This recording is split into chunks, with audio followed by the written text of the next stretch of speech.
진보당 브리핑 시작하겠습니다. 부대변인 이미선입니다. MBC, KBS 이사장 해임 무효, 방송 장악 시도 또한 헛된 꿈이 되었습니다. 어제 서울행정법원이 방송문화진흥회 권태선 이사장과 KBS 남영진 전 이사장에 대한 방송통신위원회의 해임 처분을 취소하는 판결을 내렸습니다. 윤석열 정권의 공영방송 장악이 얼마나 불법적이고 정당하지 않은 것인지 확인된 중요한 사법적 판결입니다. 환영합니다.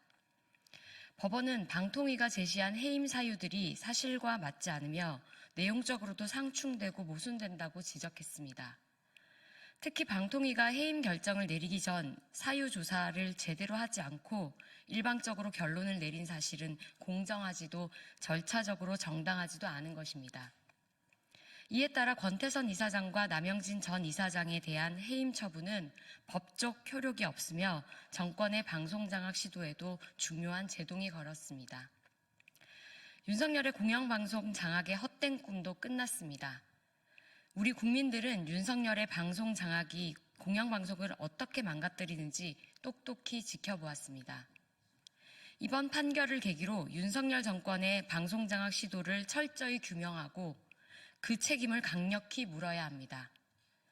법원이 지적한 대로 방송통신위원회와 공영방송의 이사회 구성 과정에서 발생한 불법적 행위들에 대해 철저히 조사하고 처벌해야 마땅합니다.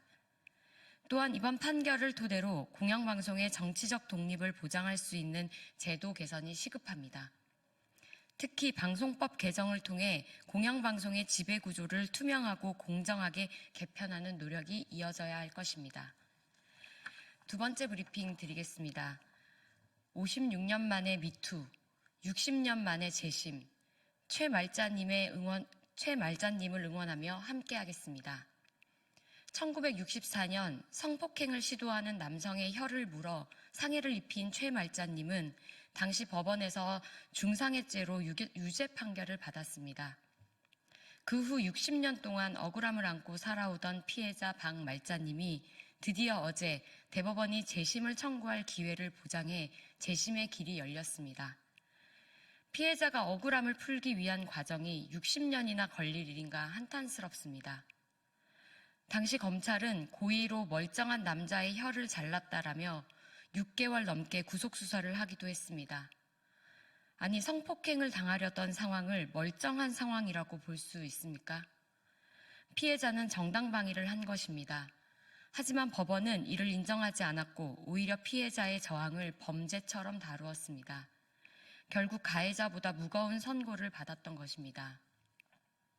피해자는 지금이라도 바로잡지 못하면 이런 일이 되풀이될 것이고 성폭력 피해 여성은 늘어날 수밖에 없어 재심 청구를 했다고 했습니다. 최말자님의 용기에 감사의 인사를 전합니다.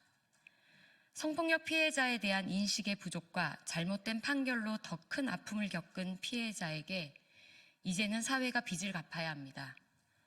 피해자의 재심 청구가 받아들여져 이제는 억울함을 풀 수 있는 중요한 시작이 열렸습니다. 재판을 통해 성폭력 피해자의 방어권이 인정되어야 하며 잘못된 판결을 다시 바로잡아 진정한 사회 정의를 실현해야 합니다.